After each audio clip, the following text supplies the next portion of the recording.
Disebutkan Nabi SAW mendirikan sembahyang sampai pecah-pecah kaki dia.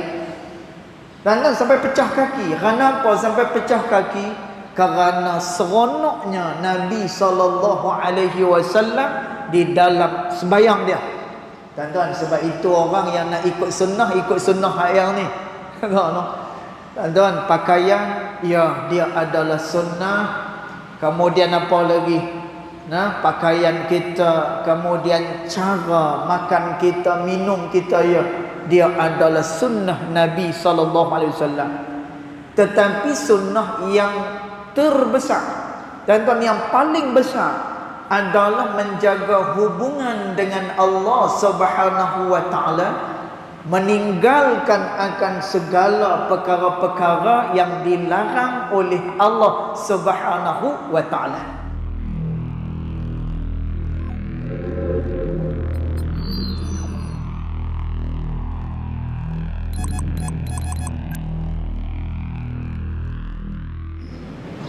كريم آله وأصحابه كرام الفاتحة. أعوذ بالله من الشيطان الرجيم. بسم الله الرحمن الرحيم. الحمد لله رب العالمين الرحمن الرحيم مالك يوم الدين. إياك نعبد وإياك نستعين. اهدنا الصراط المستقيم صراط الذين أنعمت عليهم غير المغضوب عليهم ولا الضالين آمين. السلام عليكم ورحمة الله وبركاته. الحمد لله والصلاة والسلام على رسول الله سيدنا محمد بن عبد الله وعلى آله وصحبه ومن والاه. أشهد ونشهد أن لا إله إلا الله وأشهد أن محمدا عبده ورسوله. اللهم فصل وسلم على سيدنا محمد عبدك ورسولك النبي الأمي وعلى آله وصحبه وبارك وسلم. ثم أقول رب اشرح لي صدري ويسر لي أمري واحلل عقدة من لساني يفقه قولي يفقه قولي أما بعد. قال الله سبحانه وتعالى في تنزيله: لقد كان لكم في رسول الله أسوة حسنة.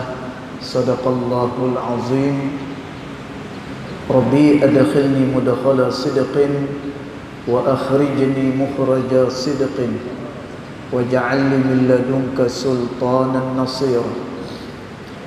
إلهي أنت مقصودي ورضاك مطلوبي فأعطني محبتك ومغرفتك يا أرحم الراحمين.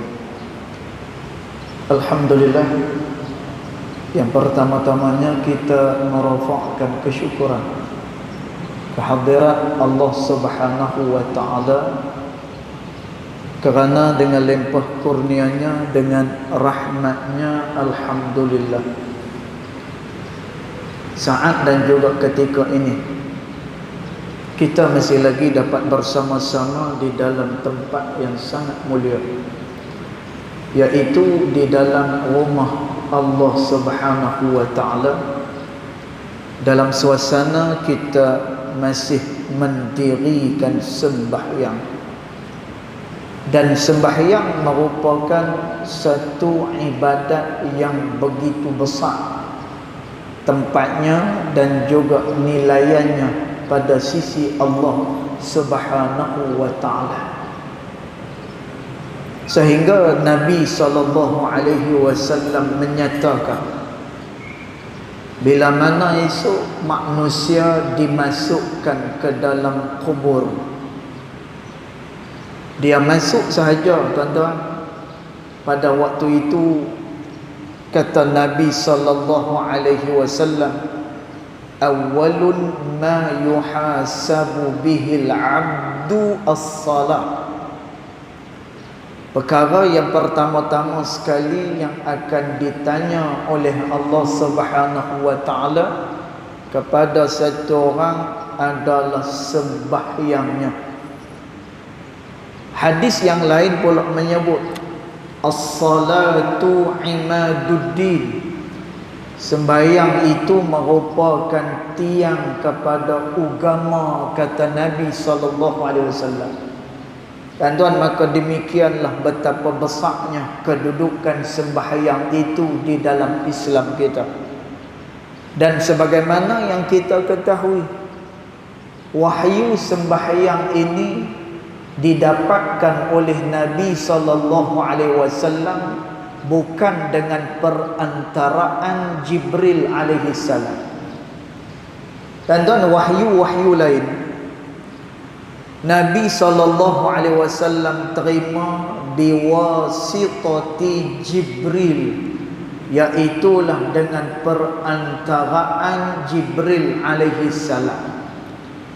Tapi perintah sembahyang ni Nabi SAW menerimanya pada malam Isra dan juga Mi'raj, ketika mana pertemuan di antara Nabi SAW dengan Allah Subhanahu wa taala.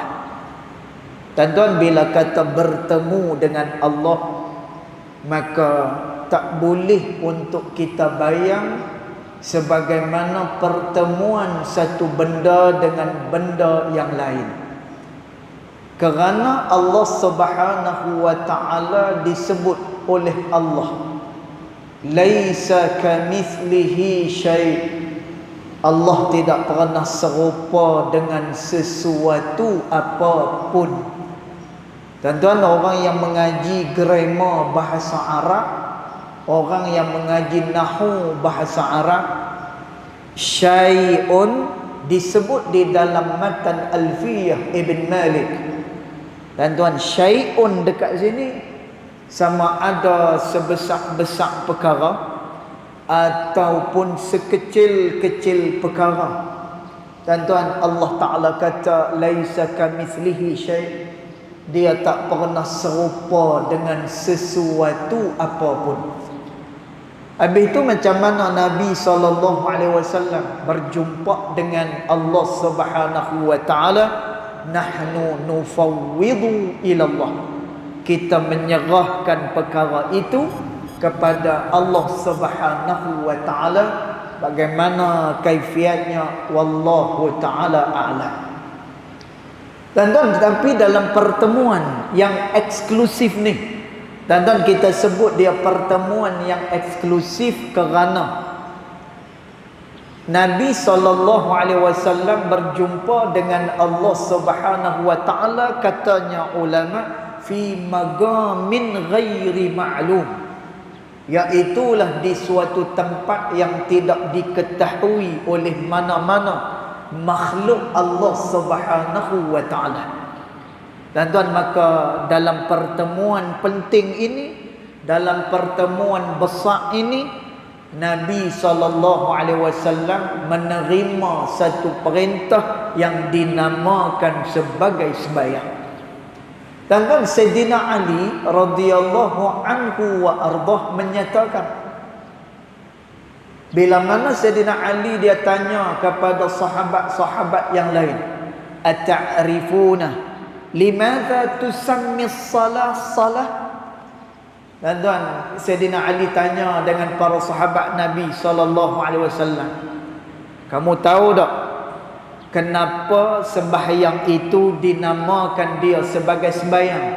Dan tuan, sembahyang dalam bahasa Arab salah. Salah ni dia berasal daripada perkataan silah. Dan tuan, apa dia makna silah? Silah maknanya adalah penyambung.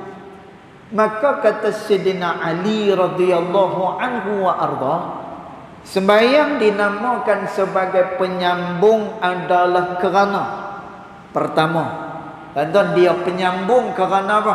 Dia penyambung antara hamba dengan Allah. Ini mahal sembahyang.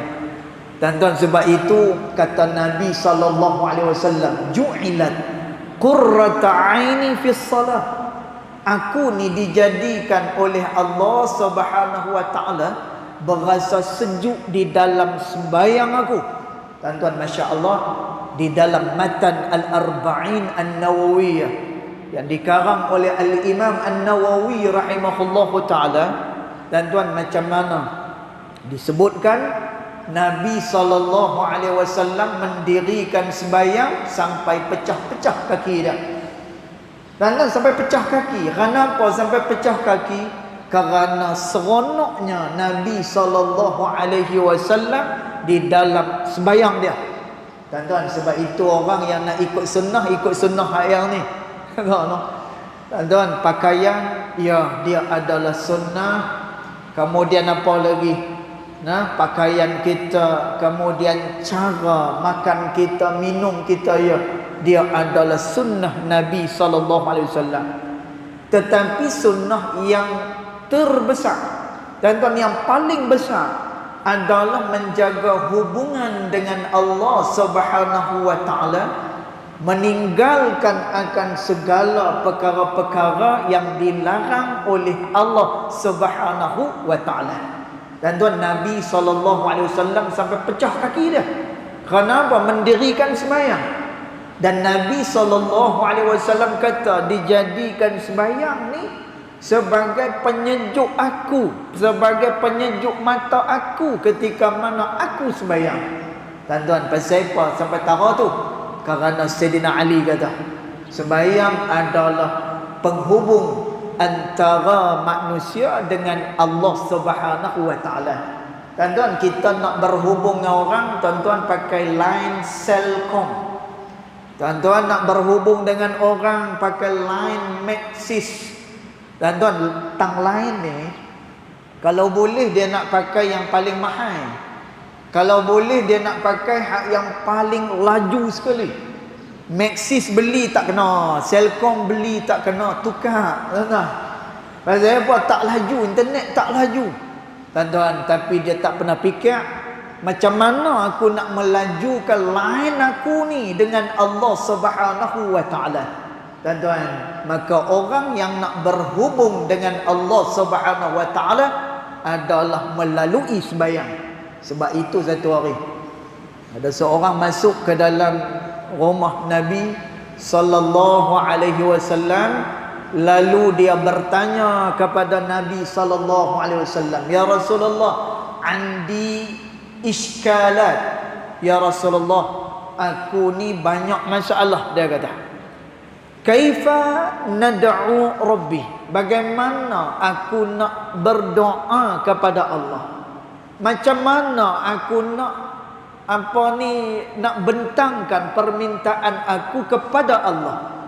Dan tuan, lalu Nabi SAW kata, salli rak'ataini thumma sil. Sembayanglah 2 rakaat, kemudian daripada tu kamu minta apa-apa dengan Allah Subhanahu wa taala. Dan tuan, minta dengan Allah Taala jangan sikit-sikit. Katanya ulama, bila kita minta sesuatu dengan Allah Subhanahu wa taala, mintalah umurul wasi'ah, minta benda-benda yang luas. Mintalah umuril kabirah, mintalah perkara-perkara yang besar-besar. Dan tuan, jangan malu minta dengan Allah Subhanahu wa taala.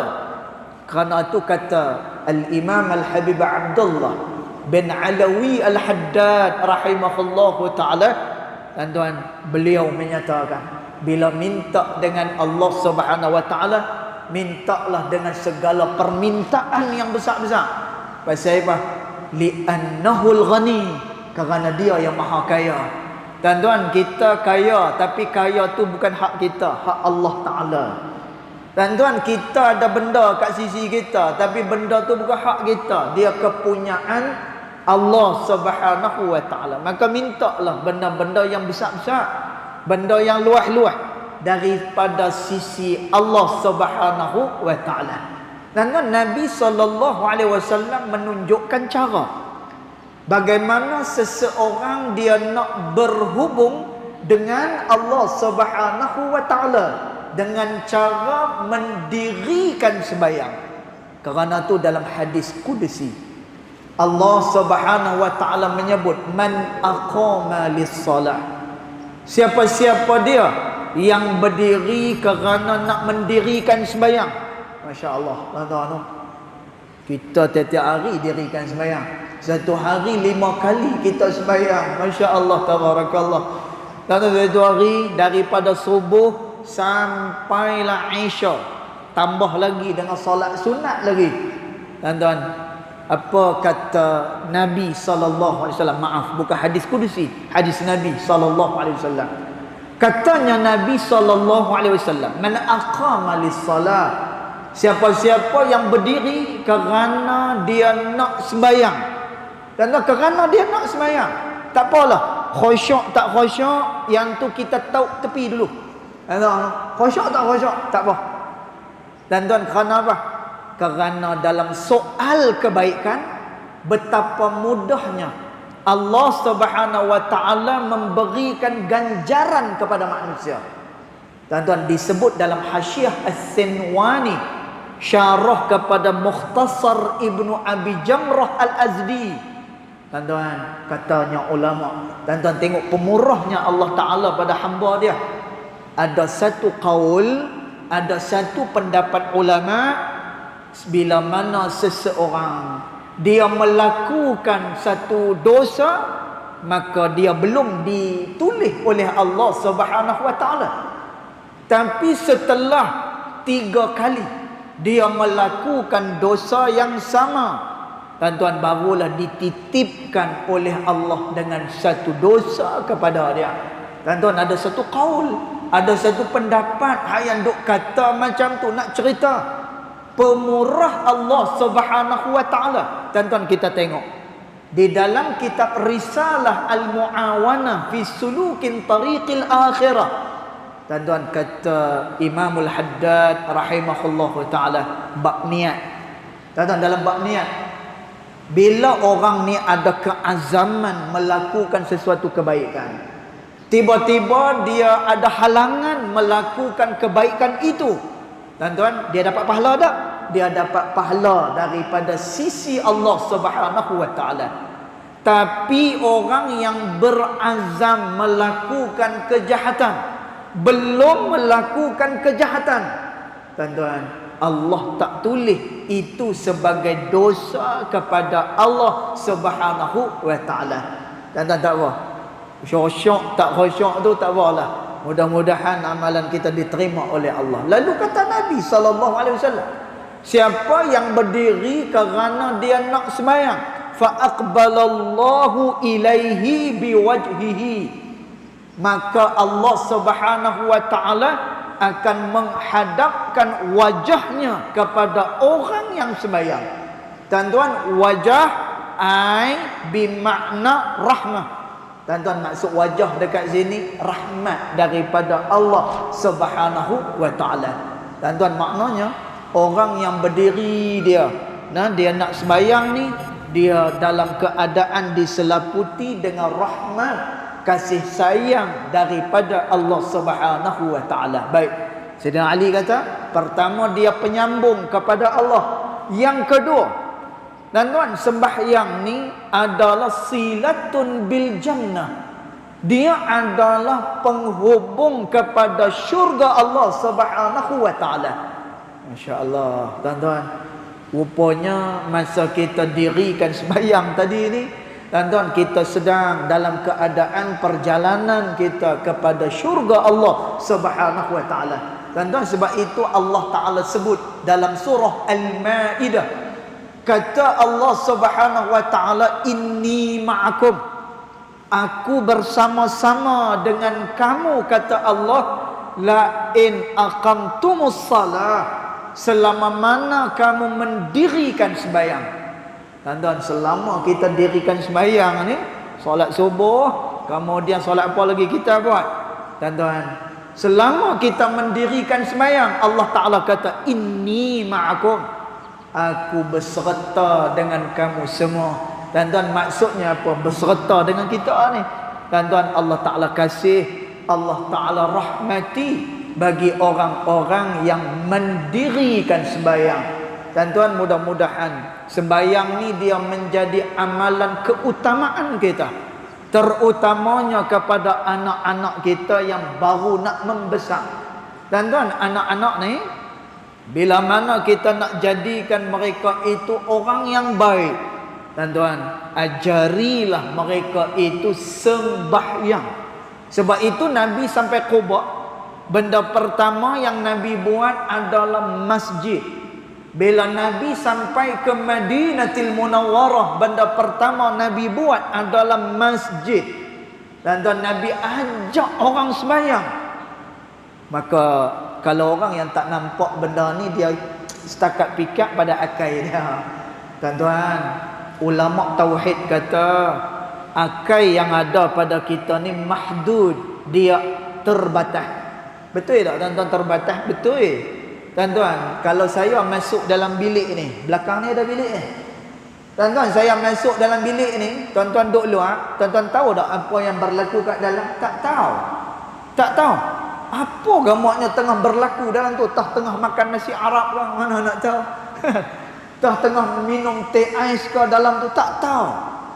Tuan-tuan, menunjukkan kata apa? Mahdud. Manusia itu dia terbatas. Sembahyang ni, tuan-tuan, Allah Ta'ala sebut dalam surah Al-Ankabut, Inna salata tanha anil fahsya'i wal munkar. Sembahyang dia mampu mencegah perkara-perkara fahsya' dan juga mungkar kepada Allah. Tuan-tuan, mana mungkin perbuatan yang dimulai dengan takbir disudahi dengan salam? Kalau sembahyang berjemaah 10 hingga 15 minit, tuan-tuan, tapi dia boleh menjadi senjata yang begitu ampuh dalam menghadapi dua perkara yang sangat besar. Apa dia? Iaitulah fahsyak dan juga mungkar pada Allah. Tuan-tuan, katanya Al-Imam Ibnu Arsalan rahimahullahu ta'ala di dalam matan zubatnya, tuan-tuan, falin nafsi wal hawa jami'iz zunub, dia kata, tuan-tuan, buat dosa ni, tuan-tuan, hawa nafsu dan juga ikutkan kepada diri kita ni, tuan-tuan, semuanya itu adalah dosa kepada Allah Subhanahu wa ta'ala. Tuan-tuan, macam mana kita nak menghadapi dosa ni? Dengan cara kita mendirikan sembahyang. Tuan-tuan, kok mana ni diri sembahyang 15 minit punya perbuatan, tapi kekuatan dia sampai tara tu? Tuan-tuan, disebut dalam kitab Tazkiratul Ghaflah fi bayan asraris salah. Bagus kita baca kitab ni. Tuan-tuan, dikarang oleh seorang ulama Fatani. Nama dia Babala Sarah Al-Fatani rahimahullahu ta'ala. Tuan-tuan, dalam kitab tu dia terang, ringkas saya cerita. Tuan-tuan, dalam kitab ni dia terang kepada kita takbir makna apa, kemudian berdiri tu makna apa, rokok makna apa, sujud makna apa, sehinggalah kita dapat menghayati sembahyang yang kita dirikan, yang kita buat satu hari sebanyak 5 kali. Tuan-tuan, mudah-mudahan kita semua tergolong daripada golongan orang-orang yang mendirikan sembahyang. Mudah-mudahan kita berasa seronok dengan sembahyang kita. Mudah-mudahannya juga amalan kita semuanya akan diterima pada sisi Allah Subhanahu wa ta'ala. Wallahu ta'ala alam. Yang baik datang daripada Allah Subhanahu wa ta'ala, yang tidak baik datang daripada kejahilan diri saya sendiri, walaupun hakikat kedua-duanya datang daripada Allah Subhanahu wa ta'ala. Bismillahirrahmanirrahim. Alhamdulillahi rabbil alamin, wassalatu wassalamu ala asyrafil anbiya wal mursalin wa ala alihi wa sahbihi ajma'in. Allahumma ighfir lana ma akhtana wa ma ta'ammudna wa ma asrarna wa ma a'lanna wa ma anta a'lamu bihi minna, antal muqaddim wa antal muakhir, la ilaha illa anta subhanaka inna kunna minadh dhalimin. Wa sallallahu ala sayyidina Muhammad wa ala alihi wa sahbihi wa baraka wa sallam. Walhamdulillahi rabbil alamin. Wallahu a'lam.